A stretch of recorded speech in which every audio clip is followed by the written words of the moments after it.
Story number 3. The Curse of the Square-Shaped Buffers. Are you serious right now? The fat director was fuming. Gordon had had yet another accident.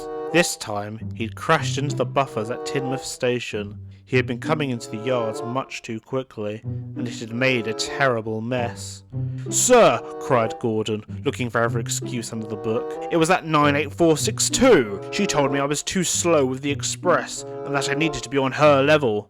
"And so you came storming into the station over the speed limit?" cried the fat director. Gordon said nothing. He felt rather silly now. "It's off to the works with you to have new buffers fitted. Once that's done, you'll pull goods trains until you've learnt about speed etiquette." "Yes, sir," said Gordon sadly. Gordon was at the works. His front had been mended, and he was waiting for his new buffers. However, when the workman came to fit them, he was very surprised by what he saw. "Those aren't regular buffers," he cried. "We've none left," replied the workman. "We had to use the last ones to repair some coaches. The buffers on them were damaged. Wonder who did that." "Oh yes, it's a real mystery. Anyways, these spare ones were in the back, so they'll have to do, I'm afraid." Gordon harumphed as the workman began to fit a pair of rather unusual square-shaped buffers. When Gordon did return to work, the other engines stared at his new buffers. Most of them hadn't seen anything like it. Henry, who had not long been let out of the tunnel and wearing a new coat of blue paint, was the most vocal about it. "I've seen many strange things in my time," he smiled, "but I've never seen buffers shaped like those before." "Oh, be quiet, Henry," snapped Gordon. "I would like to see you pull these off." Henry just laughed. "I wouldn't dare. You would never catch me wearing something like that." "Ignore him, Gordon," smiled Neil, an elderly box-shaped tank engine. "I think they look grand." "Oh, pa, like you would understand, Neil," Gordon snapped as he puffed away. Neil was hurt and rather cross. While Gordon was away from passenger duty, he was asked to help out with the construction of a new branch line. The branch started at a station called Kildane, before turning off the main line and going up into the mountains. It ended at a big town called Awdry, where a huge power station was located. Along the way, there was a smaller junction station called Kirk Mansion. This station connected to a smaller railway that went up Coldefell Mountain, biggest mountain on the whole of Sodor. Gordon would often meet the engines at the station. They were very strange looking, with slanted boilers, back-to-front cylinders, and purple paintwork. They even pushed their coaches up the line instead of pulling them. "They're strange," said Gordon at first. "But they're useful," added the driver. "They're able to show passengers sights that they've never seen before, and go to places that most engines can't reach." One afternoon, Gordon had stopped at Kirk Mansion with a train of trucks. One of the mountain engines was also at the station, dropping off farm goods. "Hello," he smiled warmly. "My name is Shane DOOINEY. Who are you?" "I'm Gordon. I'm delivering supplies for the new power station." "Oh, you must be very strong," gasped Shane. "My brothers and I could never carry something like that." Gordon grinned modestly, and the two engines started to chat. Soon, the topic of Gordon's buffers came up. Gordon hesitated at first, but told Shane what happened. Well, sort of. "In the end, it really wasn't my fault," finished Gordon. "If Madison learned to keep an eye on her oil tankers, the rails would never be so slippery." Shane thought, and looked back at Gordon's buffers. "So those buffers you got," he began, "those are spare from the works?" "Well, yes." "Oh, no." "Oh, what?" "Has nobody told you?" Shane DOOINEY cried. "Those buffers, Gordon, are cursed." "Cursed?" repeated Gordon. Yes, persisted Shane. "Many years ago, they belonged to an engine who worked on your railway. I'm a bit fuzzy on the details, but from what I heard, this engine constantly had bad luck. They believed that his curse was down to his unusual shaped buffers. Then one day, he crashed right off the rails with a passenger train. The only thing to be salvaged from his wreck were his square-shaped buffers. The buffers that caused him so much grief. And the very buffers that you are wearing. I fear, Gordon, the curse might have passed on to you. Gordon stared, then snorted. Puh, cursed buffers, don't be vulgar. Don't say that, cried Shane. You'll make them angry. Gordon raised an eyebrow at Shane before puffing away. All this talk of cursed buffers, well, to him, it wasn't very dignified. However, when Gordon arrived at the new power station, there was trouble. The turntable isn't working, I'm afraid, said the foreman. You're going to have to take the down train backwards. Gordon spluttered. Backwards? We have no choice, sighed the driver. Come on, let's just get this over with and get home. Gordon seethed in fury as he was coupled onto the back of his train and started pulling it backwards down the line.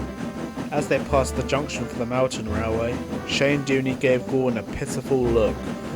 Gordon just ignored him. There's no such thing as curses. There's no such thing as curses. There's no such thing as curses, he grumbled to himself as he continued down the line. Soon, they were heading towards Kildane. There's no such thing as curses. There's no such thing as curses. There's no such thing as... Whoa! And with a sudden jolt, Gordon stopped. He looked back in surprise and groaned. The points leading back down to the main line hadn't been set right, and Gordon's back tender wheels had been derailed and were now blocking the main line. His driver and fireman examined the damage.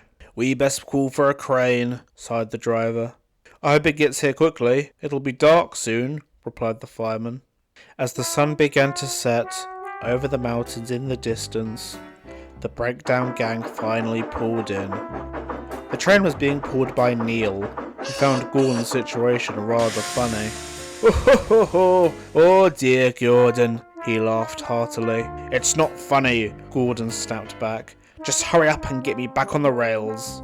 Soon Gordon's tender had been re-railed. The points, however, were damaged and needed repairs.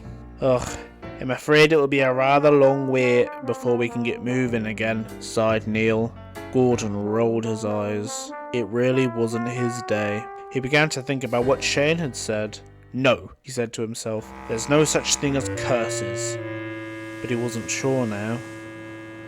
When Gordon finally returned to the yards, the fat director was waiting. He was not impressed. When I purchased you, Gordon, he began sternly, I was promised a good deal. A fast engine who could pull any train he was given.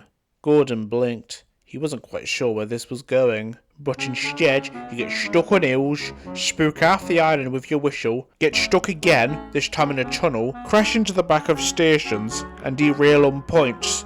Gordon looked down at his square-shaped buffers. Despite how big he was compared to the stout gentleman, he felt rather small. I know, sir. I'm really sorry. The fat director sighed. Lucky for you, we're still going through a bit of a locomotive crisis. Therefore, you will be punished this time, but I want you to think long and hard about things going forward if you want to continue working on my railway. I understand, sir, sighed Gordon sadly. The fat director seemed content with this answer and ordered Gordon to return to his shed. Gordon did so without any more fuss.